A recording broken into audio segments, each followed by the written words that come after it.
தந்தை இறந்த பிறகு மகன்கள் தாயை முதியோர் இல்லத்தில் விட்டுவிட்டு எல்லா சொத்துக்களையும் பிரித்து கொண்டனர். சிறிது நேரம் கழித்து மூத்த மகன் அம்மாவை சந்திக்க சென்றபோது அங்கே அம்மாவின் படுக்கையில் தந்தை இறப்பதற்கு முன் எழுதிய பழைய கடிதம் ஒன்று அவனுக்கு கிடைத்தது. அந்த கடிதத்தை படித்ததும் மகன் பைத்தியம் பிடித்தவன் போல கத்தத் தொடங்கினான். செருப்பு கூட அணியாமல் வீட்டை நோக்கி ஓடினான். முதியோர் இல்லத்தில் அவர்கள் விட்டு வந்த பெண்மணி உண்மையில் நகரத்தின் விலையுயர்ந்த பகுதியில் அமைந்திருந்த அந்த பிரம்மாண்டமான வீட்டிற்கு சொந்தக்காரி என்பதை தன் சகோதரர்களிடம் சொல்வதற்காக ஓடினான். பக்தி கேட் பகுதியில் அமைந்துள்ள அந்த அற்புதமான 3 மாடி பங்களா பார்ப்பதற்கே பிரமிப்பாக இருந்தது. அதன் முகப்பில் சலவை கல்லில் சாரதா சதன் என்று எழுதப்பட்டிருந்தது. இந்த வீடு பார்ப்பவரின் கண்களை கூச செய்யும் அளவுக்கு அழகு வாய்ந்தது. ஆனால் அதன் சுவர்களுக்கு பின்னால் ஒரு காலத்தில் அந்த வீட்டின் அடையாளமாக இருந்த அந்த அமைதி இப்போது மிஞ்சமில்லை. ஏனென்றால் அந்த வீட்டின் ஆதாரமாக இருந்த சேத் தர்மபால் இந்த உலகத்தை விட்டு பிரிந்து விட்டார். அவருக்கு பின்னால் அவரது விதவை மனைவி சாரதா தேவி மற்றும் 3 இளைஞர்களான அவினாஷ், அலோக் மற்றும் சௌரப் ஆகியோர் தங்கள் மனைவிகளுடன் அதே வீட்டில் வசித்து வந்தனர். சாரதா தேவி தனது வாழ்நாள் முழுவதும் இந்த 3 மகன்களையும் தன் கண்ணின் மணிகளாக பாதுகாத்து வந்தார். அவர்களின் வளர்ப்பில் எந்த குறையும் வைத்ததில்லை, குறை வரவும் விட்டதில்லை. மம்தை என்ற சொல்லுக்கு புதிய அர்த்தம் கொடுத்த தாய் அவர். அவரது நாள் மகன்களின் முகங்களை பார்ப்பதில் தொடங்கி அவர்களின் பாதுகாப்பிற்காக பிரார்த்தனை செய்வதில் முடிவடையும். சேத் தர்மபால் இறந்து சிறிது காலமே ஆகியிருந்த நிலையில் வீட்டின் சூழல் மாறி தொடங்கியது. சேத் தர்மபால் மிகுந்த கடின உழைப்பாலும் விடாமுயற்சியாலும் உருவாக்கிய அந்த தொழில் இப்போது மகன்களின் கைகளில் இருந்தது. ஆனால் தந்தையின் அனுபவமும் அதிர்ஷ்டமும் அவருடனே சென்று விட்டது போலும். ஏனென்றால் கடந்த சில மாதங்களாக தொழிற்சாலையில் தொடர்ந்து நஷ்டம் ஏற்பட்டு வந்தது. சந்தையில் அவர்களின் பெயர் மூழ்கி கொண்டிருந்தது. இதன் காரணமாக 3 சகோதரர்களும் மிகுந்த கவலையில் இருந்தனர். அவினாஷ் மூத்தவன். அவனது திருமணமாகி 5 ஆண்டுகள் ஆகிவிட்டன. அவனது மனைவி காஜல் வீட்டின் மூத்த மருமகள் என்ற முறையில் தன் அதிகாரத்தை செலுத்த விரும்பினாள். அலோக்கின் மனைவி நேஹா மற்றும் இளையவன் சௌரப்பின் மனைவி ரீமா ஆகியோரும் இந்த கூட்டு குடும்ப வாழ்க்கையால் சலிப்படைந்து விட்டனர்.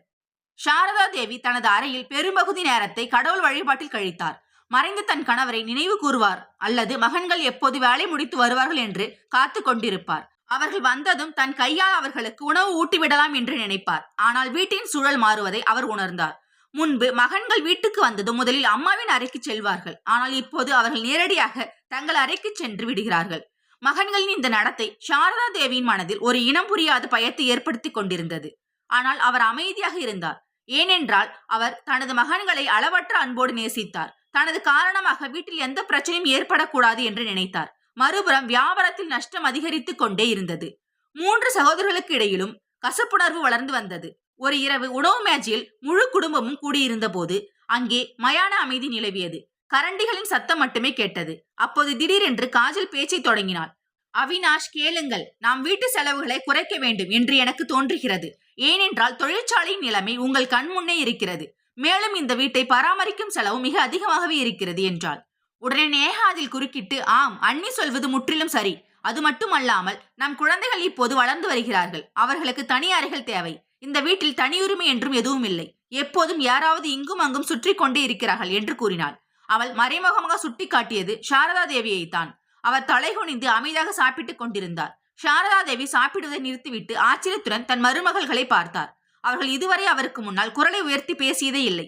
அவினாஷ் தன் மனைவியை முறைத்து பார்த்தான். ஆனால் அவள் மேலும் தொடர்ந்து, பாருங்கள், வெறும் பாசத்தால் வீடு நடக்காது. இப்போது நடைமுறை முடிவுகளை எடுக்க வேண்டும். அம்மாவுக்கு வயதாகிவிட்டது.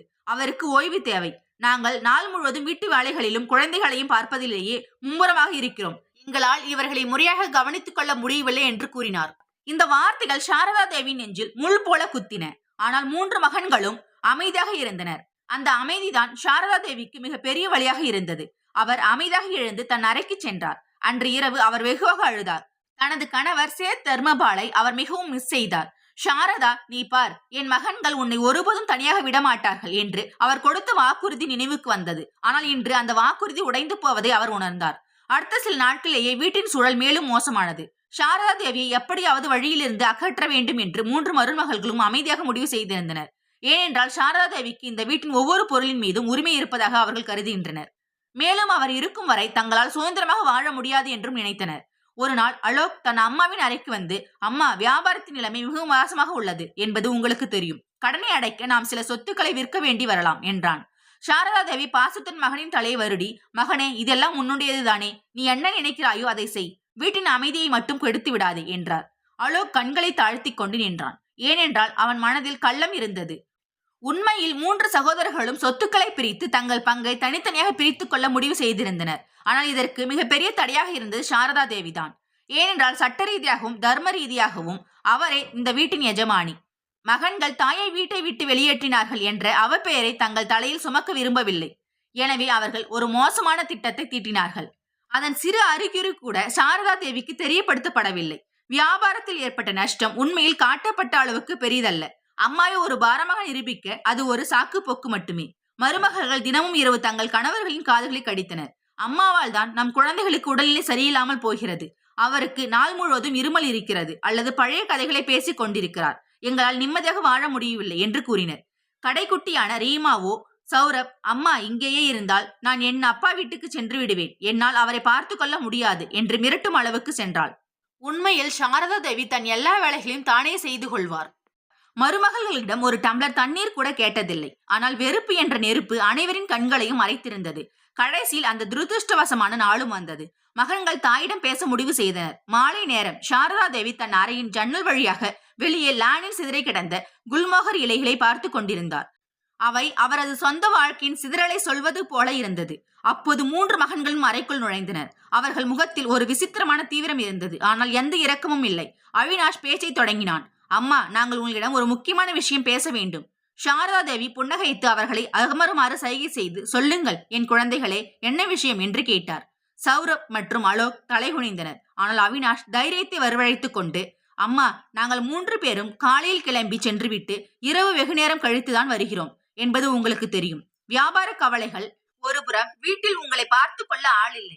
காஜல், நேஹா மற்றும் ரீமா ஆகியோரும் குழந்தைகள் மற்றும் வீட்டு பொறுப்புகளில் மிகவும் மூழ்கி இருக்கிறார்கள். உங்கள் மருந்து, மாத்திரைகள் மற்றும் ஓய்வை அவர்களால் முறையாக கவனிக்க முடியவில்லை. உங்களுக்கு கிடைக்க வேண்டிய கவனிப்பு கிடைப்பதில்லை. இந்த வயதில் உங்களுக்கு எந்த கஷ்டமும் வருவதை நாங்கள் விரும்பவில்லை.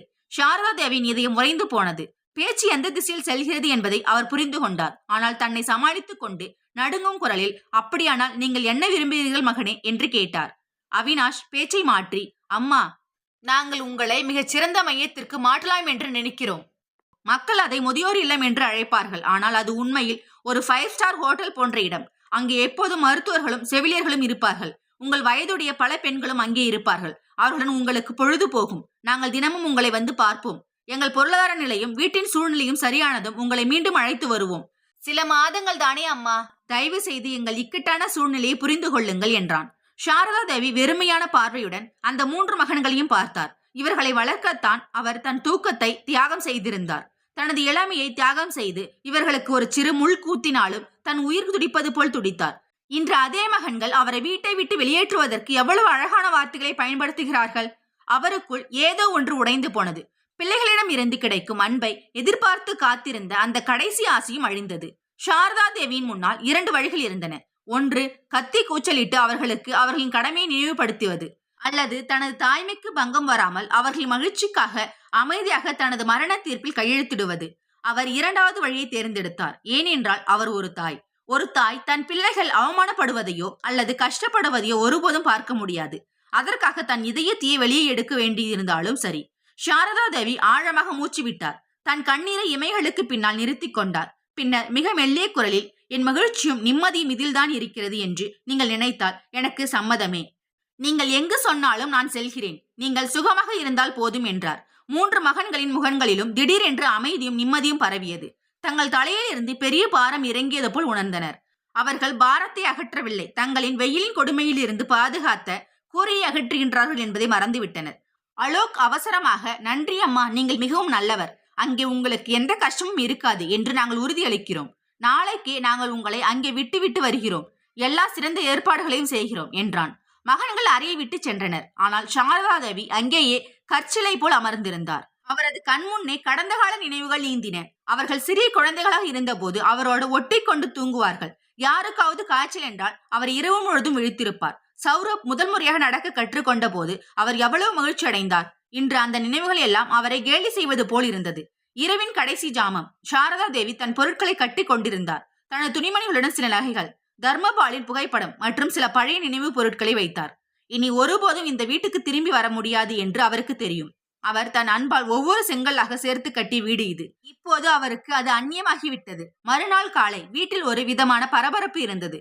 மருமகள்கள் மேலோட்டமாக சோகமாக இருப்பது போல் நடித்தனர். ஆனால் அவர்கள் கண்களில் மறைந்திருந்த மகிழ்ச்சி சாரதா தேவிக்கு தெரியாமல் இல்லை.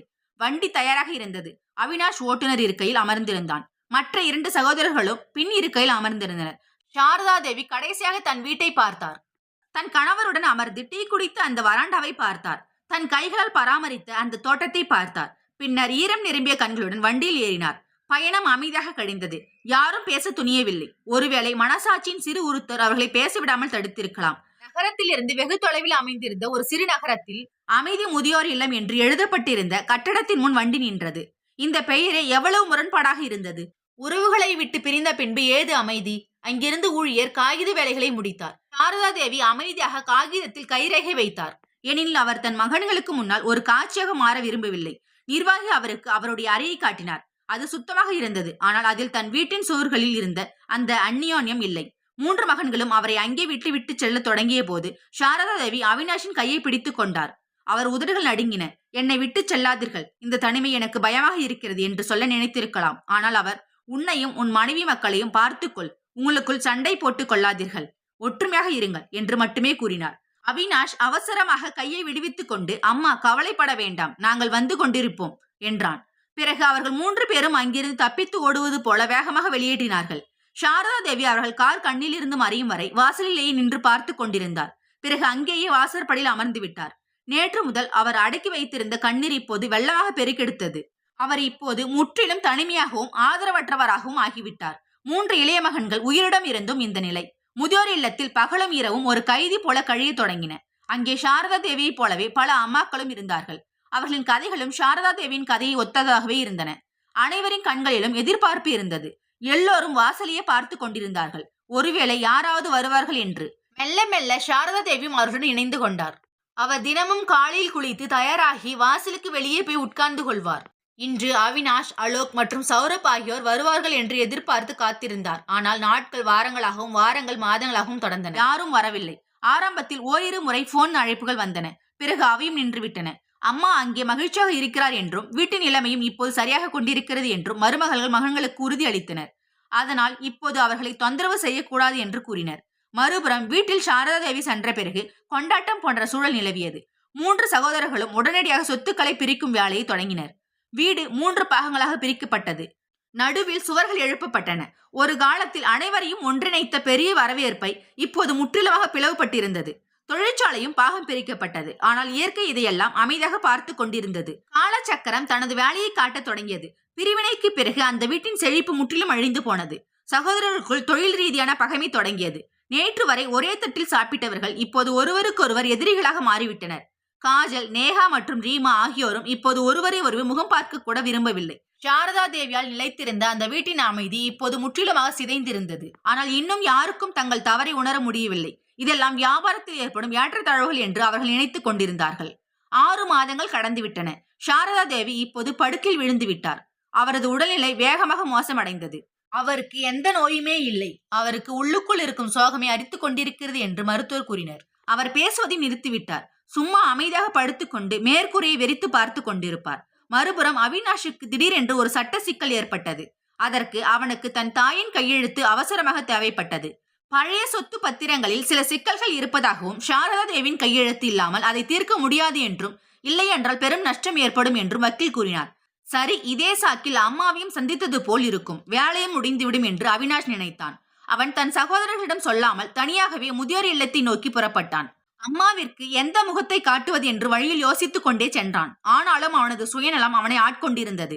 அம்மாவுக்காக சிறிது இனிப்புகளை வாங்கிக் கொள்ளலாம், அம்மா சந்தோஷப்படுவார் என்று நினைத்தான். அவன் முதியோர் இல்லத்தை அடைந்த போது அங்கே ஒரு விசித்திரமான சோகமான சூழல் நிலவியது. அவன் வரவேற்பதற்கு சென்று தன் அம்மாவை பற்றி கேட்டான். அங்கிருந்த பொறுப்பாளர் அவனை விசித்திரமாக பார்த்து, நீங்கள் மிகவும் தாமதமாக வந்திருக்கிறீர்கள் என்றார். அவினாஷ் அசட்டு சிரிப்புடன், உண்மையில் நான் மிகவும் பிஸியாக இருந்தேன், நான் சாரதா தேவியின் அறைக்கு செல்ல வேண்டும் என்றான். பொறுப்பாளர் பெருமூச்சு விட்டு, அறை எண் 12, ஆனால் இப்போது அவர் என்று எழுந்தார். அவினாஷ் அவர் முழுமையாக சொல்வதை கேட்காமலேயே வேகமாக நடந்தான். அவன் இதயம் வேகமாக துடித்தது. ஒரு விதமான இனம் புரியாத பயம் அவனை சூழ்ந்தது. அவன் அறை கதவை நெருங்கும் போது கதவு திறக்கப்பட்டிருந்தது. அந்த காட்சியை காணும் போது அவன் கால்கள் உறைந்து போயின. அறை காலியாக இருந்தது. படுக்கையில் சுத்தமான விரிப்பு விரிக்கப்பட்டிருந்தது. அதன் மீது ஒரு வெள்ளை கவர்கள் மீது சாரதா தேவியின் புகைப்படம் வைக்கப்பட்டிருந்தது. அங்கே யாரும் இல்லை. அவினாஷின் தொண்டையில் முள் குத்துவது போல் இருந்தது. அவன் திரும்பி நர்ஸை அழைத்தான். ஒரு வயதான பணிப்பெண் அங்கே வந்தார். அவர் அவினாஷை அடையாளம் கண்டு கொண்டார். கோபத்துடனும் வருத்தத்துடனும் அவினாஷை பார்த்து, அவர் போய்விட்ட பிறகு இப்போதுதான் வருகிறாயா என்று கேட்டார். இதை கேட்டதும் அவினாஷ் மீது இடி விழுந்தது போல் இருந்தது. அவன் தடுமாறும் குரலில், என்ன அர்த்தம், அம்மா எங்கே என்று கேட்டான். அந்த பணிப்பெண் படுக்கையை சுட்டிக்காட்டி, அவர்தான் எப்போதோ உங்களுக்காக காத்து காத்து சோர்ந்து போய்விட்டார் என்றார். அவர் இந்த இடத்தை விட்டு சென்று விட்டார். ஆனால் போவதற்கு முன் அவர் உனக்காக இந்த கடிதத்தையும் புகைப்படத்தையும் விட்டு சென்றார்.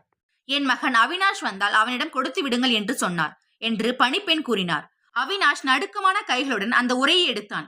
இது தந்தை சேத் தர்மபால் இறப்பதற்கு முன் எழுதிய அதே கடிதம். நேரம் வரும்போது இதை மகன்களிடம் கொடுக்கும்படி அவர் சாரதா தேவியிடம் கூறியிருந்தார். இந்த கடிதத்தை சாரதா தேவி எப்போதும் தன் நெஞ்சோடு அணைத்து வைத்திருந்தார்.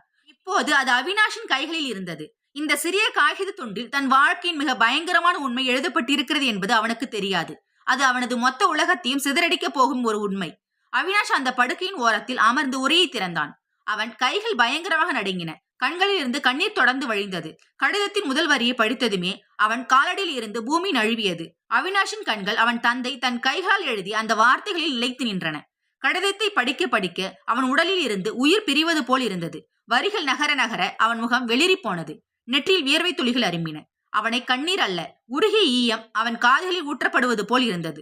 முழு கடிதத்தையும் படித்த பிறகும் காகிதத்திலிருந்து பார்வை விளக்கும் தைரியம் அவனுக்கு இல்லை. தலையை நிமிர்ந்து பார்த்தால் உலகம் அவனை விழுங்கிவிடும் என்பது போல் அவனுக்கு தோன்றியது.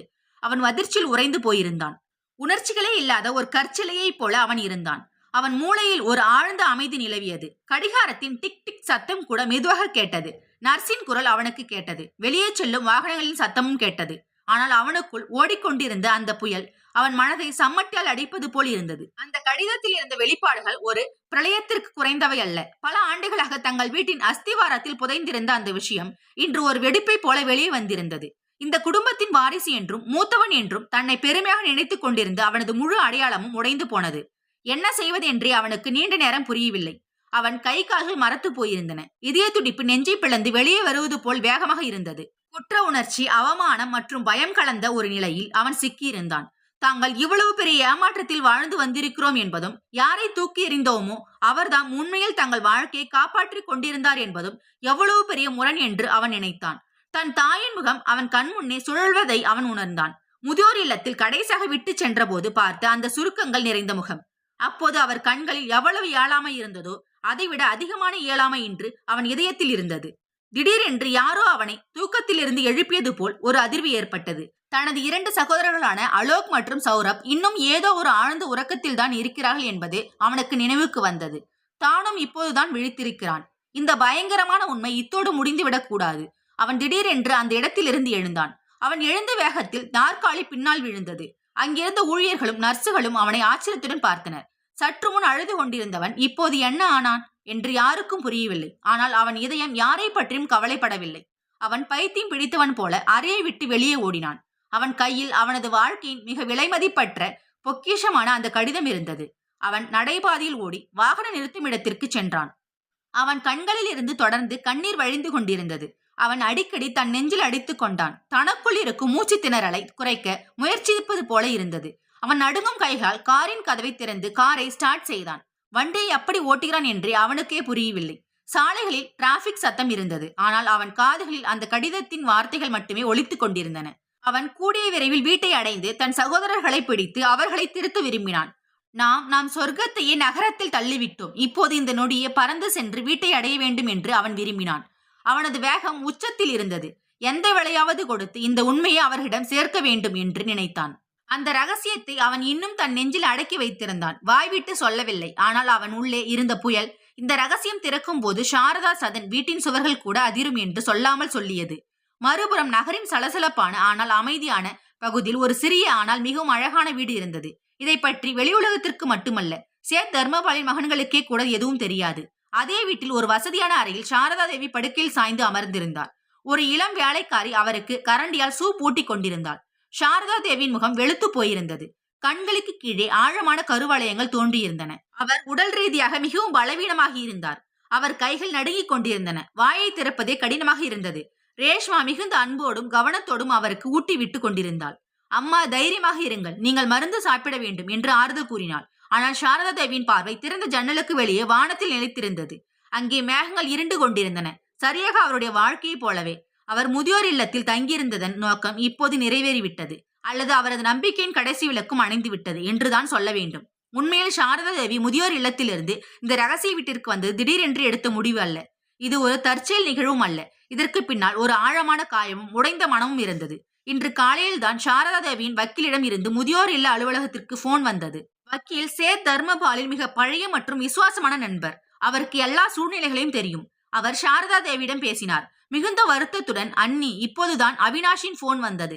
குழந்தைகளில் ஒருவன் அந்த பழைய சொத்து பத்திரங்களை கேட்கிறான் என்றார். அதற்கு உங்கள் கையெழுத்து தேவை என்று நான் அவனிடம் சொன்னேன். அதனால் அவன் இன்று உங்களிடம் கையெழுத்து வாங்க வருகிறான். ஆனால் வருத்தப்பட வேண்டிய விஷயம் என்னவென்றால், அவன் உங்கள் நலனை விசாரிக்கவோ அல்லது உங்களை திரும்ப அழைத்துச் செல்லவோ வரவில்லை.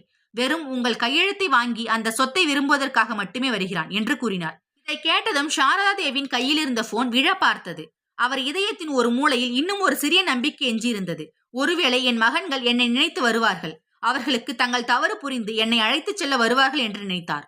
யாருக்காவது தனது உடல்நிலையை பற்றிய கவலை இருக்கும் என்ற நம்பிக்கையில்தான் அவர் தனது வலியையும் தனிமையையும் தாங்கிக் கொண்டிருந்தார். சொத்து மீதான பேராசை தங்கள் உறவை விட பெரியதாகிவிடும் என்று அவர் நினைக்கவில்லை. ஆனால் வக்கீலின் வார்த்தை அந்த பிரமைப்பையும் உடைந்து விட்டது.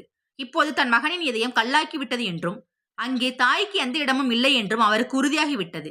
சுயநலத்திற்காக தாயின் வாசலுக்கு வரும் அந்த மகன்களின் முகத்தை கூட பார்க்கக்கூடாது என்று அந்த நொடியே அவர் முடிவு செய்தார். வக்கீலிடம் வண்டியை அனுப்பி வையுங்கள், நான் இனி இங்கே இருக்க மாட்டேன் என்று கூறினார். வண்டி வருவதற்கு முன் அவர் தன்னுடன் கொண்டு வந்திருந்த அந்த பழைய பெட்டியை திறந்தார். அதிலிருந்து சேத் தர்மபால் இறக்கும்போது கொடுத்த சீல் வைக்கப்பட்ட உரையை எடுத்தார். தர்மபால் தொலைநோக்கு பார்வை கொண்டவர். தன் பிள்ளைகளிடம் பேராசை குணம் இருப்பதை அவர் அறிந்திருந்தார். இறப்பதற்கு சில நாட்களுக்கு முன் அவர் சாரதா தேவியிடம், சாரதா, நீ பிள்ளைகளை உன் உயிரை விட அதிகமாக நேசிக்கிறாய் என்று எனக்கு தெரியும். ஆனால் எனக்கு பிறகு இவர்களே உன்னை துன்புறுத்துவார்களோ என்று எனக்கு பயமாக இருக்கிறது என்று கூறியிருந்தார். எப்பொழுதாவது இவர்கள் உன்னை வீட்டை விட்டு வெளியேற்றும் நிலை வந்தாலோ அல்லது உன்னை அவமானப்படுத்தினாலோ நீ இந்த உரையை திறந்து பார். நான் உனது பெயரில் ரகசியமாக வாங்கிய இந்த வீட்டிற்கு சென்று தங்கு என்று சொல்லியிருந்தார். அப்போது சாரதா தேவி அழுது கொண்டே அவர் வாயை மூடி, அப்படி ஒரு நிலை வராது, நான் இந்த ரகசியத்தை ஒருபோதும் திறக்க மாட்டேன் என்று சத்தியம் செய்திருந்தார். ஆனால் இன்று சூழ்நிலை அவரை கட்டாயப்படுத்தி விட்டது. அவர் மிகவும் யோசித்து தன் கைகளாலே அந்த காகிதத்தை படுக்கையின் தலைப்பகுதியில் வைத்தார். மகன்களின் பார்வை உடனடியாக அதன் மீது விழ வேண்டும் என்பதற்காக தன் விரலை அதன் மீதே வைத்திருந்தார். இது ஒரு பெண்ணின் சாதாரண ஏற்பாடு அல்ல, மாறாக தன் மகன்களுக்கு காட்ட விரும்பிய ஒரு கண்ணாடி. அவர்கள் தங்கள் சுயநலத்திற்காக தன்னை தேடி வரும்போது அவர்களின் வாழ்க்கையை மாற்றக்கூடிய உண்மையை அவர்கள் காண வேண்டும் என்று அவள் விரும்பினாள்.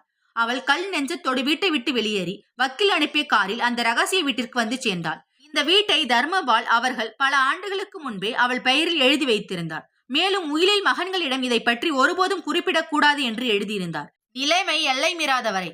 இப்போது சாரதா தேவி இந்த வீட்டில் பாதுகாப்பாக இருந்தார். ஆனால் அவரது இதயம் உடைந்து போயிருந்தது. ரேஷ்மா சூப் கிண்ணத்தை ஒரு ஓரமாக வைத்துவிட்டு தண்ணீர் டம்ளரை அவரை நோக்கி நீட்டினார். சாரதா தேவி ஒரு வாய் தண்ணீர் குடித்துவிட்டு சோர்வான குரலில் கேட்டார், வக்கீல் ஐயாவிடமிருந்து ஏதேனும் போன் வந்ததா? ரேஷ்மா இல்லை என்று தலையசைத்தாள்.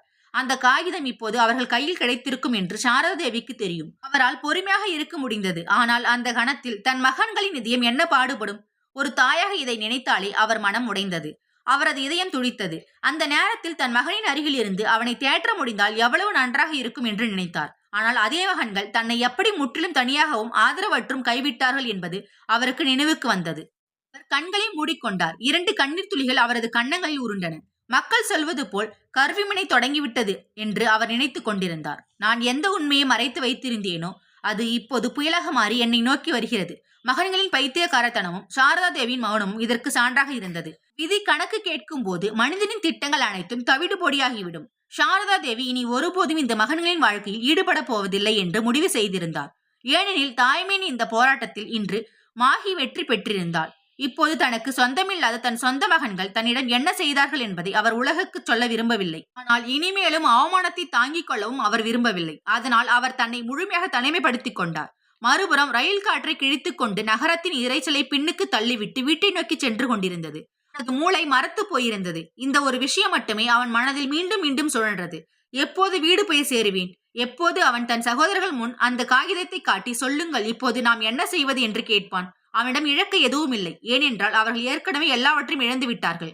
கடிதத்தில் எழுதப்பட்ட விஷயங்கள் அவன் மனதில் ஒலித்துக் கொண்டிருந்தன. ஒவ்வொரு வார்த்தையும் அவன் ஆன்மாவில் சாட்டையடியாய் விழுந்தது. முதியோர் இல்லத்தின் தூசியை சுவாசிக்க அவர்கள் விட்டுச் சென்ற பெண் ஒரு சாதாரண பெண் அல்ல என்பது இப்போது அவனுக்கு தெரிந்துவிட்டது. அவள் அவர்கள் தலைக்கு மேல் ஒரு நிழல் போல இருந்தாள். இப்போது அவளுடைய உண்மையான முகம் வெளிச்சத்துக்கு வந்துவிட்டது. ஆனால் இதையெல்லாம் தன் சகோதரர்கள் முன்னிலையிலேயே சொல்ல அவன் விரும்பினான். அப்போதுதான் அவனுக்கு நேர்ந்த அதே கதி அவர்களுக்கும் நேரும். அவன் இப்போது குடித்த விஷத்தை சகோதரர்களின் தொண்டையிலும் இறக்க விரும்பினான். அப்போதுதான் செய்யப்பட்ட குற்றத்தின் சுமையை அனைவரும் சேர்ந்து சுமக்க முடியும். வண்டி வீட்டின் வாசலுக்கு வந்ததும் காவலாளி கதவை திறக்க சற்று தாமதமானது. இதனால் அவினாஷ் ஹாரன் மீது கையை வைத்து தொடர்ந்து அடித்துக் கொண்டே இருந்தான். இன்று அவன் சாதாரணமாக இல்லை என்பது அவனது இந்த நடவடிக்கையில் இருந்து தெளிவாக தெரிந்தது. கேட் திறந்ததும் வண்டியை உள்ளே விட்டு டயர்களின் கீச் குரலுடன் போர்ட்டுகோவில் பிரேக் போட்டான். வீட்டிற்குள் இருந்த காஜல், நேஹா மற்றும் ரீமா ஜன்னல்கள் வழியாக இந்த காட்சியை பார்த்தனர். அவினாஷுக்கு திடீரென என்ன ஆனது என்று ஆச்சரியப்பட்டார்கள். அவன் இன்று மிகவும் அமைதியான மனதுடன் தானே சென்றான். பிறகு ஏன் இந்த பைத்தியக்காரத்தனம்? வண்டியிலிருந்து இறங்கியதும் அவன் கால்கள் தள்ளாடின. டை தளர்ந்திருந்தது மற்றும் முகம் கலைந்து போயிருந்தது. அவன் கத்திக்கொண்டே உள்ளே நுழைந்தான். அலோக், சௌரப், வெளியே வாருங்கள், எல்லோரும் வெளியே வாருங்கள். அவனது குரலின் கூர்மையால் வீடு முழுவதும் அதிர்ந்தது. 3 மனைவிகளும் பயந்து கொண்டே தங்கள் அறைகளை விட்டு வெளியே வந்தார்கள். அலோக் மற்றும் சௌரப் கூட ஏதோ பெரிய விபத்து நடந்துவிட்டது அல்லது தொழிற்சாலையில் தீ விபத்து ஏற்பட்டுள்ளது என்று நினைத்து பயந்து தங்கள் அறைகளிலிருந்து கீழே ஓடி வந்தார்கள். தொழிற்சாலையில் அல்ல, எல்லாவற்றையும் சாம்பலாக போகும் தீ தங்கள் வாழ்க்கையில் பற்றி எரிந்து கொண்டிருக்கிறது என்பது அவர்களுக்கு தெரியாது. மறுபுறம் அந்த அறிமுகமல்லாத ஆனால் அமைதியான வீட்டின் திறந்த அறையில் சாரதாதேவி இன்னும் தன் நினைவுகளின் கடலில் மூழ்கியிருந்தார். ஜன்னலுக்கு வெளியே மழை பெய்ய தொடங்கியிருந்தது. துளிகளின் சத்தம் சூழலை இன்னும் சோகமாக்கியது. நர்ஸ் அவருக்கு மருந்து கொடுத்துவிட்டு சென்றிருந்தார். இப்போது அவர் தனியாக இருந்தார். இந்த தனிமை அவரை கடந்த கால நாட்களை நோக்கி ஏன் இழுத்துச் சென்றது? அவர் தைரியமாக தனக்குள் பூட்டி வைத்திருந்த விஷயங்கள் அவை. அவர் இளமையாக இருந்த மற்றும் உலகின் அனைத்து வசதிகளும் அவரிடம் இருந்த நாட்களை தவிர குழந்தை பாக்கியம் இல்லாத அந்த நாட்கள் அவர் கண்முன் நிழலாடின. சாரதா தேவி ஒரு மிகப்பெரிய நவாப் குடும்பத்தின் ஒரே வாரிசு. செல்வம் கொட்டி கிடந்தது. ஆனால் இயற்கையோ அவரது மடியை நிரப்ப முடிவு செய்யவில்லை. அவரது முதல் திருமணம் அவரது செல்வத்தை மட்டுமே விரும்பிய ஒரு நபருடன் நடந்தது. ஆனால் சாரதா தேவிக்கு குழந்தை பிறக்காது என்று தெரிந்ததும் அவர் கிண்டல் மற்றும் அவமானங்களை செய்ய தொடங்கினார். மலடி என்ற ஏச்சி பேச்சுகளை தினமும் கேட்க வேண்டியிருந்தது. இறுதியில் அந்த திருமணம் தோல்வியடைந்தது.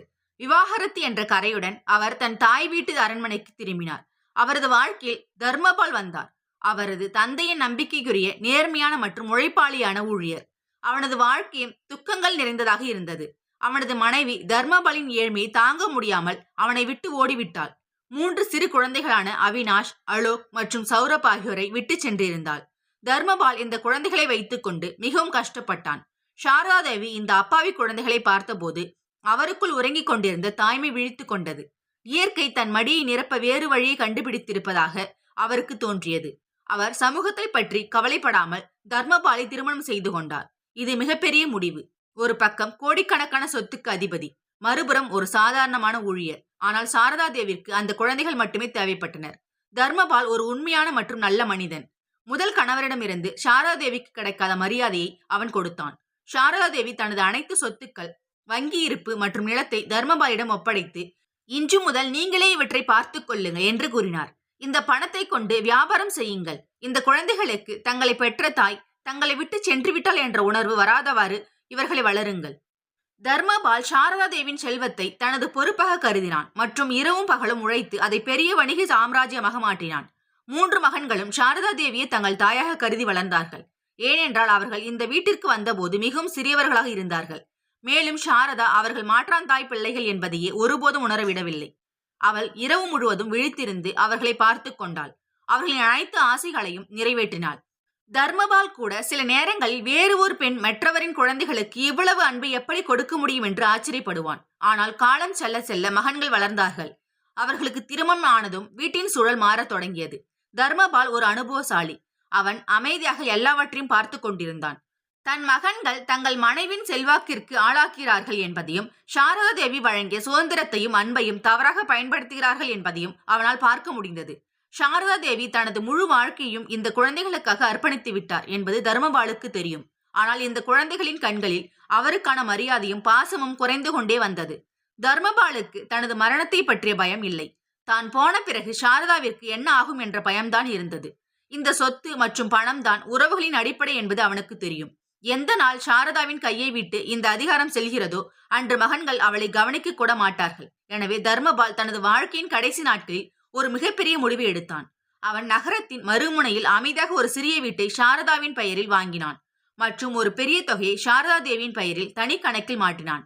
பின்னர் தனது வக்கீலை அழைத்து புதிய உயில் ஒன்றை தயார் செய்தான்.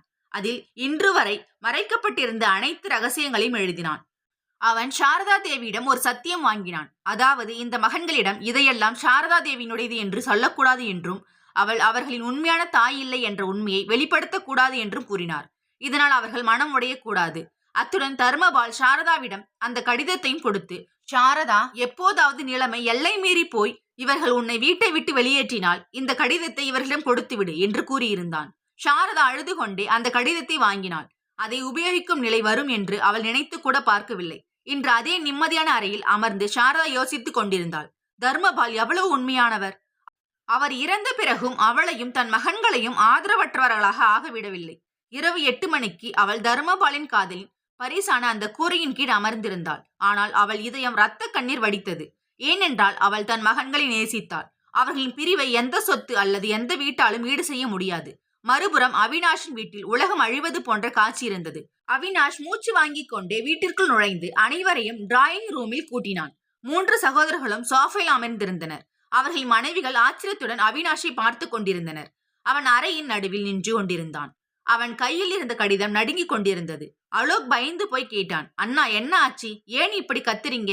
அம்மா எங்கே? கையெழுத்து வாங்கிவிட்டீர்களா? கையெழுத்து என்ற பெயரை கேட்டதும் அவினாஷ் விஷமத்தனமாக சிரித்துவிட்டு தன்னை மேஜை மீது சாய்த்து கொண்டான். அவன் சொன்னான், உனக்கு கையெழுத்துதான் முக்கியமா?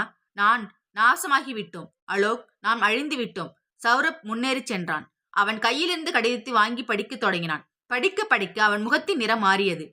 அவன் சோஃபாவில் விழுந்தான். ரீமாவும் காஜலும் பதட்டத்துடன் கடிதத்தை பார்த்தார்கள். அவினாஷ் கத்தினான், படியுங்கள். நம் அப்பா நமக்காக என்ன எழுதியிருக்கிறார் என்று எல்லோரும் கேளுங்கள். பிறகு அவன் இதுவரை தன் நெஞ்சில் நெருப்பாய் எரிந்து கொண்டிருந்த அந்த ரகசியத்தை கக்கினான்.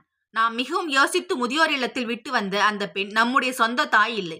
அறையில் யாரையோ பாம்பு கடித்தது போன்ற அமைதி நிலவியது.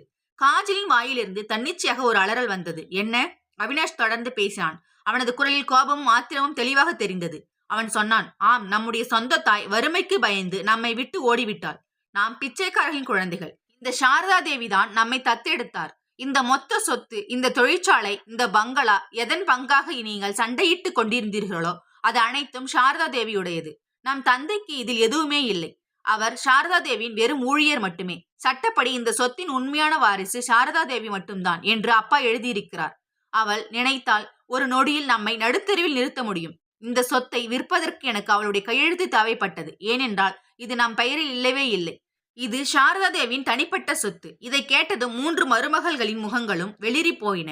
எந்த சொத்தின் ஆணவத்தில் அவர்கள் சாரதா தேவியை செருப்புக்கு சமமாக நடத்தினார்களோ அது உண்மையில் மணல் சுவராக நிரூபமானது. அலோக் நடுங்கும் குரலில் கேட்டான், அப்போ இப்ப என்ன ஆகும்? அவினாஷ் தலையை பிடித்து கொண்டு தரையில் அமர்ந்தான். இனி எதுவும் நடக்காது. அப்பா கடைசியாக எழுதியிருக்கிறார். நீங்கள் இந்த கடிதத்தை படிக்கிறீர்கள் என்றால் நீங்கள் சாரதாவிற்கு மிகுந்த துயரத்தை கொடுத்து அவளை வீட்டை விட்டு வெளியேற்றி விட்டீர்கள் என்று அர்த்தம். எனவே எனது உயிலின்படி சாரதா வீட்டில் இல்லை என்றால் உங்கள் மூவருக்கும் இந்த சொத்தில் எந்த உரிமையும் இல்லை. முழு சொத்தும் ட்ரஸ்டுக்கு சென்றுவிடும். நாம் முழுமையாக அழிந்து விட்டோம். அறையில் மரண அமைதி நிலவியது. தலைப்பகுதியில் இருந்து யாரோ அழும் சத்தம் கேட்டது. சாரதா தேவி ஏன் அமைதியாக இருந்தார் என்பது இப்போது அவர்களுக்கு புரிந்தது. அவர் ஒருபோதும் சொத்தை பற்றி பேசாததற்கு காரணம் பாசத்தின் காரணமாக முழு சொத்தையும் அவர்கள் பெயரிலேயே எழுதி வைத்திருந்ததுதான்.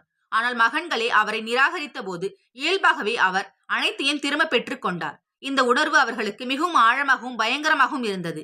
எந்த பணத்துக்காக மகன்கள் தங்கள் தாயை தனியாக போகும்படி விட்டார்களோ அதே பணம் தாயுடன் என்றென்றும் போய்விட்டது. திடீரென்று அவினாஷ் எழுந்து சொன்னான், நாம் அம்மாவை கண்டுபிடிக்க வேண்டும். நாம் அவரிடம் மன்னிப்பு கேட்க வேண்டும். அவர் மட்டுமே நம்மை காப்பாற்ற முடியும். 3 சகோதரர்களும் பைத்தியம் பிடித்தவர்கள் போல் முதியோர் இல்லத்தை நோக்கி ஓடினார்கள். ஆனால் அங்கு சென்றதும் காலம் கடந்து விட்டது என்று அவர்களுக்கு தெரிந்தது. அவர்கள் சென்று விட்டதாகவும் தனது புதிய முகவரை யாருக்கும் கொடுக்க கூடாது என்றும் கடுமையாக உத்தரவு பிறப்பித்துள்ளதாகவும் இன்சார்ஜ் குளிர்ந்த குரலில் கூறினார். 3 சகோதரர்களும் வக்கீலிடம் சென்றனர். ஆனால் வக்கீலும் அவர்களை சந்திக்க மறுத்துவிட்டார். முதலாளி அம்மா இனி யாரையும் சந்திக்க விரும்பவில்லை. என் மகன்கள் இப்போது எனக்கு இறந்து விட்டார்கள் என்று அவர் கூறுகிறார் என்று வக்கீல் கூறினார். இதை கேட்டதும் அவினாஷ் வக்கீல் அலுவலகத்திற்கு வெளியே ஒரு குழந்தையைப் போல மண்டியிட்டு அழுதான். அவன் அவர்களை விட்டு சென்ற போது அவன் அம்மாவின் அமைதியான பார்வை, அவன் தன் அம்மாவின் கையை உதிரி தள்ளி அந்த தருணமும் அவனுக்கு நினைவுக்கு வரத் தொடங்கியது. இன்று அதே கை அவன் தலையில் இருந்து விலகிவிட்டது. இப்போது அவன் சுட்டெரிக்கும் வெயிலில் தனியாக இருந்தான். சொத்து ஆவணங்கள் இப்போது குப்பை காகிதங்களாக மாறிவிட்டன. ஏனென்றால் அதில் கையெழுத்திடக்கூடிய கைகள் அவர்களின் எல்லைக்கு வெகு தொலைவில் சென்று விட்டன. தொழிற்சாலை கடலில் மூழ்கிவிட்டது. வீடு ஏலம் போகும் நிலைக்கு வந்துவிட்டது. நேகா ஒரு காலத்தில் சொத்தில் தனி பங்கு வேண்டும் என்று கேட்டவள் இப்போது தலை சாய்க்க ஒரு இடத்திற்காக ஏங்கிக் கொண்டிருந்தாள். அவர்களின் சொந்த பிள்ளைகளும் இதையெல்லாம் பார்த்து கொண்டிருந்தார்கள். ஒருவேளை முதுமையில் பெற்றோரை எப்படி பார்த்து கொள்ள வேண்டும் என்பதை இதிலிருந்து கற்றுக்கொண்டிருந்தார்கள்.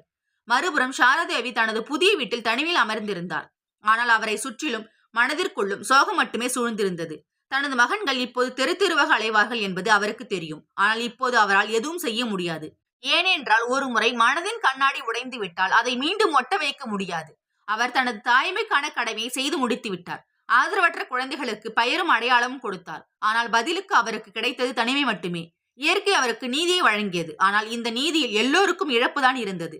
சாரதா தேவி கண்களை மூடிக்கொண்டு இறைவனின் முன்னால் தலை வணங்கி, இறைவா, உன்னுடைய உலகின் நிறங்கள் விசித்திரமானவை என்று கூறினார். அவர் மனதிற்குள் தனது மகன்களை மன்னித்து விட்டாலும் இப்போதுதான் மீண்டும் திரும்பிச் செல்வது சாத்தியமில்லை என்பதை அவர் அறிந்திருந்தார். ஏனென்றால் அவர் திரும்பிச் சென்றால் செல்வம் மீண்டும் உறவுகளை விலைக்கு வாங்கிவிட்டது என்று உலகம் சொல்லும். அவர் தனது கௌரவத்தையும் மரியாதையும் அடமானம் வைக்க முடியாது. இவ்வாறாக அவர்களின் வீட்டில் மகிழ்ச்சி, அமைதி மற்றும் சந்தோஷம் அவரிடமிருந்து என்றென்றும் விலகி சென்றது.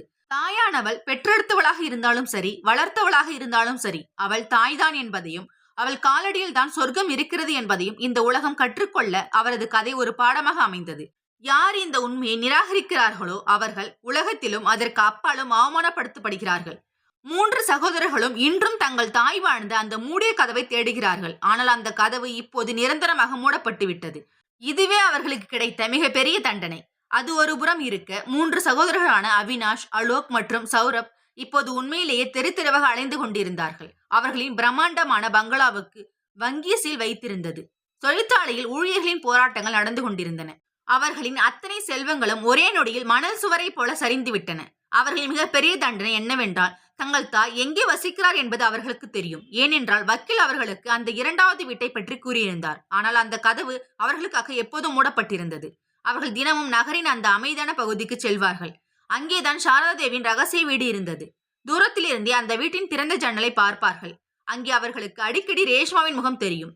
தங்கள் தாய் உள்ளே இருக்கிறார் என்பது அவர்களுக்கு தெரியும். ஆனால் அவரிடம் பேசும் தைரியமோ அல்லது அனுமதியோ அவர்களுக்கு இல்லை. ஒரு மாலை வேளையில் பலத்த மழை பெய்து கொண்டிருந்த போது அவினாஷ் வீட்டின் வாசலில் விழுந்தான். அவன் அலறினான், அம்மா, நீ உள்ளே இருக்கிறாய் என்று எனக்கு தெரியும். நான் அழிந்து விட்டேன். அம்மா, தயவு செய்து என்னை ஒருமுறை பார். அலோக்கும் சௌரப்பும் அவனை தூக்கினார்கள். அவர்களிடம் இப்போது வீடும் இல்லை, பணமும் இல்லை, மரியாதையும் இல்லை. ஒரு காலத்தில் ராணிகளைப் போல வாழ்ந்த அவர்களின் மனைவிகளான காஜல், நேகா மற்றும் ரீமா ஆகியோர் இப்போது ஒரு சிறிய வாடகை வீட்டில் குழந்தையுடன் சிரமப்பட்டு வாழ்ந்து வந்தனர். பேராசி அவர்களை எந்த அளவுக்கு குருடாக்கி இருந்தது என்றால் இப்போது தங்கள் சொந்த பிள்ளைகளின் கண்களை சந்திக்கவே அவர்கள் வெட்கப்பட்டார்கள். தங்கள் பாட்டியிடம் இப்படி நடந்து கொண்டதால் தங்கள் குழந்தைகள் தங்களை வெறுப்புடன் பார்க்கிறார்கள் என்பது அவர்களுக்கு தெரியும். இங்கே ரகசிய வீட்டிற்குள் சாரதேவி ஜன்னலை மூடிவிட்டார். ரேஷ்மா அவருக்கு ஆறுதல் கூறினார். எஜமானி அம்மா, நீங்கள் கவலைப்படாதீர்கள். அவர்கள் தங்கள் கர்ம வினையை அனுபவிக்கிறார்கள். சாரதேவி ஒரு பெருமூச்சு விட்டார். ரேஷ்மா, ஒரு தாய்க்கு தன் மகன்கள் கஷ்டப்படுவதை பார்ப்பதுதான் மிகப்பெரிய தண்டனை.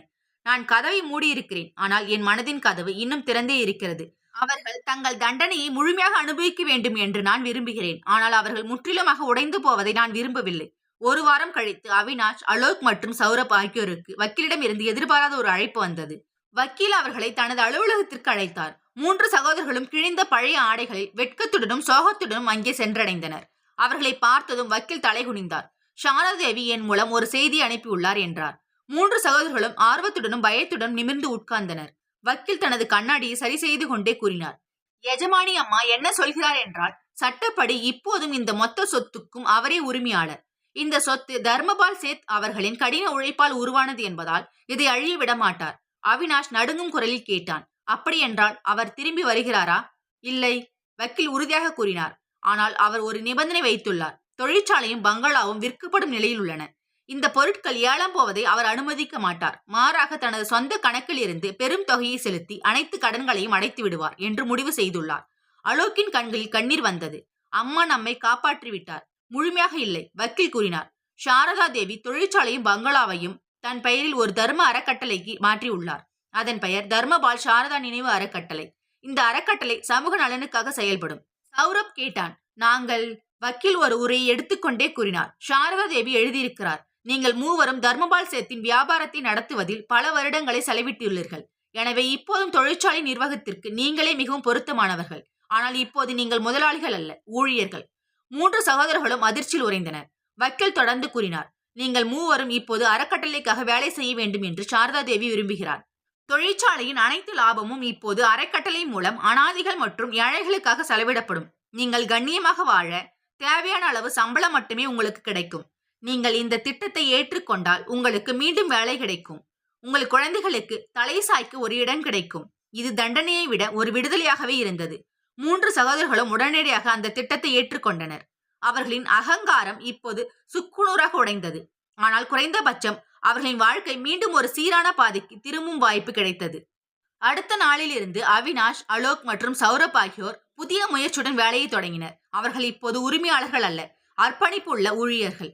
அவர்கள் தங்கள் பழைய ஆடம்பரத்தை விட்டுவிட்டு இறங்கி வேலை செய்ய வேண்டியிருந்தது. தொழிற்சாலை நிர்வாகத்தை மட்டுமல்லாமல் அறக்கட்டளையின் சமூக பணிகளையும் கவனிக்க அவர்கள் இரவு வெகு நேரம் வரை தொழிற்சாலையில் தங்கியிருந்தனர். அவர்களின் மனைவிகளும் இந்த மாற்றத்தில் அவர்களுடன் இருந்தனர். காஜல், நேஹா மற்றும் ரீமா ஆகியோர் இப்போது அறக்கட்டளையின் தலைமையகமாக மாறியிருந்த அந்த பங்களாவின் ஒரு சிறிய பகுதியில் வசித்தனர். தங்கள் மாமியாரை போலவே அவர்களின் இப்போது அறக்கட்டளை நிகழ்ச்சிகளில் தீவிரமாக பங்கேற்றனர். அனாதை குழந்தைகளுக்கு சமைப்பது மற்றும் முதியவர்களுக்கு மருந்து ஏற்பாடு செய்வது என அவர்கள் உழைத்தனர்.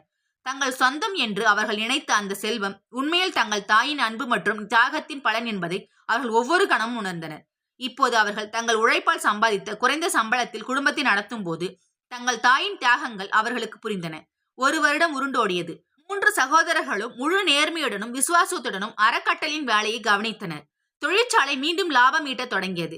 இந்த லாபம் அனைத்தும் சமூக நலனுக்காக பயன்படுத்தப்பட்டது. ஒரு நாள் அறக்கட்டளையின் பள்ளியில் குழந்தைகளுக்கு பாடம் சொல்லிக் கொடுத்துவிட்டு 3 சகோதரர்களும் சோர்வாக அமர்ந்திருந்த போது வக்கீல் அவர்களை சந்திக்க வந்தார். நீங்கள் மூவரும் மிகச் சிறப்பாக செயல்பட்டிருக்கிறீர்கள் என்று வக்கீல் புன்னையுடன் கூறினார். எஜமானி அம்மா உங்கள் வேலையில் திருப்தி அடைந்துள்ளார். அலோக் கேட்டான். வக்கீல் ஐயா, இப்போது அம்மா எங்களை ஒரு முறை பார்க்க அனுமதிப்பாரா? வக்கீல் அவரிடம் ஒரு காகிதத்தை கொடுத்தார். சாரதா தேவி இப்போது உங்களை சந்திப்பதாக கூறியுள்ளார். ஆனால் நீங்கள் அவரிடம் ஒரு உறுதிமொழி அளிக்க வேண்டும். அதாவது, நீங்கள் இனி ஒருபோதும் அவருடன் பேசும்போது சொத்து அல்லது முதலாளி என்ற சொற்களை பயன்படுத்தக்கூடாது. அவரை விட உங்களுக்கு பெரிதாக எதுவுமில்லை என்பதை நீங்கள் நிரூபித்தால் மட்டுமே அவர் உங்களை மன்னிக்க முடியும் என்று அவர் கூறுகிறார். வக்கீல் அவர்களிடம் ரகசிய வீட்டின் கதவை திறப்பதற்கான சாவியை ஒப்படைத்தார். அது தர்மபால் சேத் சாரதாவின் தேவிக்கு கொடுத்த ஒரு சிறிய பழைய செப்பு காப்பு. அடுத்த நாள் 3 சகோதரர்களும் அவர்களின் மனைவிகளும் எந்த பரிசோ சொத்து ஆவணங்களோ இல்லாமல் அறக்கட்டளை குழந்தைகள் செய்த சிறிய கைவினைப் பொருட்களை கையில் ஏந்தி கொண்டு அந்த மூடிய கதவருகே சென்றனர். அவினாஷ் அந்த செப்பு காப்பை கொண்டு கதவை திறந்தான். உள்ளே அமைதியான நறுமணம் கமழும் மற்றும் அன்பான சூழல் இருந்தது. சாரதா தேவி படுக்கையில் இல்லாமல் வரவேற்பின் வசதியான நாற்காலில் அமர்ந்திருந்தார். அவரது கண்கள் இப்போது சோர்வாக இல்லை, மாறாக ஆழ்ந்த அமைதியால் நிறைந்திருந்தன. பல ஆண்டுகளுக்கு முன்பு அவரது மகன்கள் இழந்த அதே தாய்மை உணர்வு அவரது முகத்தில் இருந்தது. 3 சகோதரர்களும் அவரது காலில் விழுந்து தேம்பி தேம்பி அழுதனர். இந்த அழுகை பேராசினால் அல்ல, பிரயாச்சித்தினால் வந்தது. சாரதா தேவி அவர்களை தூக்கி அணைத்துக் கொண்டார். என் மகன்களே, எனக்கு உங்களை பற்றி பெருமையாக இருக்கிறது. உறவுகளை அழிக்கும் அந்த செல்வத்திலிருந்து நீங்கள் விடுதலை பெற்று விட்டீர்கள். நேஹா, காஜல் மற்றும் ரீமாவும் அவர்களை மன்னிப்பு கேட்டனர். சாரதாதேவி கூறினார். நான் உங்களுக்காக அந்த கடிதத்தை எழுதி அன்றி உங்களை மன்னித்து விட்டேன். ஆனால் உங்களை பெற்றெடுக்கும் ஒரு தாயால் உங்களுக்கு உயிரை கொடுக்கவும் முடியும், அதே சமயம் உங்களிடமிருந்து உங்களை பேராசையை பறிக்கவும் முடியும் என்ற பாடத்தை நான் உங்களுக்கு கற்றுக் கொடுக்க விரும்பினேன். தாய்மைக்கான வியாபாரம் பணத்தால் நடப்பதில்லை. சாரதா தேவி அந்த வீட்டை விட்டு வெளியே வரவில்லை. ஆனால் இப்போது அந்த கதவு எப்போதும் திறந்திருந்தது. 3 சகோதரர்களும் இப்போது சம்பளத்திற்கு மட்டுமே வேலை செய்கிறார்கள். ஆனால் அவர்கள் முன்பை விட இப்போது மிகவும் மகிழ்ச்சியாகவும் திருப்தியாகவும் இருந்தார்கள். அவர்களின் மிக பெரிய மகிழ்ச்சி என்னவென்றால் அவர்களின் தாய் அவர்களை மன்னித்து விட்டார். இப்போது அவர்கள் எந்த நிபந்தனையும் இன்றி அவரிடம் செல்ல முடியும். அவர்களின் பங்களாவும் தொழிற்சாலையும் இப்போது சமூக நல மையங்களாக மாறிவிட்டன. அவர்களின் குழந்தைகள் இப்போது தங்கள் தாத்தா பாட்டியின் பெயரில் உள்ள அறக்கட்டளை பள்ளியில் படித்து மனித வியமங்களை கற்றுக்கொள்கிறார்கள். சாரதாதேவியின் கதை உலகிற்கு ஒரு அழியாத பாடமாக மாறியது. அம்மாவின் அன்பு என்பது விலைமதிப்பற்ற பொக்கிஷம். அதற்கு முன்னால் உலகின் அனைத்து செல்வங்களும் அற்பமானவை. யார் தன் தாயின் மரியாதையை நிராகரிக்கிறாரோ அவர் செல்வத்தை மட்டுமல்ல, தனது ஆன்மாவையும் வாழ்க்கையின் உண்மையான மகிழ்ச்சியும் இழக்கிறார். பெற்றோரை மதிப்பதுதான் ஒரு மனிதன் மிகப்பெரிய செல்வம் மற்றும் கர்மம். 3 சகோதரர்களும் இப்போது அந்த மூடிய கதவருகே செல்கிறார்கள். ஆனால் இப்போது அந்த கதவு அவர்களுக்கு தண்டனை அல்ல, மாறாக அன்பு மற்றும் ஆசீர்வாதத்தின் சின்னமாகும். நண்பர்களே, இந்த கதை முற்றிலும் கற்பனையானது. இதன் நோக்கம் பொழுதுபோக்கு மற்றும் தார்மீக கல்வி வழங்குவது மட்டுமே. இதில் விவரிக்கப்பட்டுள்ள சம்பவங்கள், இடங்கள் மற்றும் பாத்திரங்கள் நிஜ வாழ்க்கையில் எந்த ஒரு நபர் அல்லது சம்பவத்துடனும் தொடர்புடையவை அல்ல. இந்த கதை எந்த ஒரு சாதி, மதம் அல்லது சமூகத்தின் உணர்வுகளையும் புண்படுத்தும் நோக்கம் கொண்டதல்ல. கதையில் வரும் நெறிமுறையற்ற நடத்தை, சித்தரிப்பு என்பது பாத்திரங்களின் வளர்ச்சிக்கும் கதையின் பாடத்தை வலுப்படுத்தவும் மட்டுமே பயன்படுத்தப்பட்டுள்ளது. மேலும் இது எந்த வகையிலும் ஏற்றுக்கொள்ளத்தக்கதாகவோ அல்லது பின்பற்றத்தக்கதாகவோ கருதப்படக்கூடாது. வாசகர்கள் இதை ஒரு கதையாக மட்டுமே எடுத்துக்கொள்ளுமாறு கேட்டுக்கொள்ளப்படுகிறார்கள். இத்துடன் இந்த கதை முடிவடைகிறது. இந்த கதை பிடிச்சா லைக் பண்ணிக்கோங்க. இதே மாதிரி ஸ்டோரி வேணா நம்ம சேனலை சப்ஸ்கிரைப் பண்ணிக்கோங்க. தேங்க்யூ ஃபார் வாட்சிங்.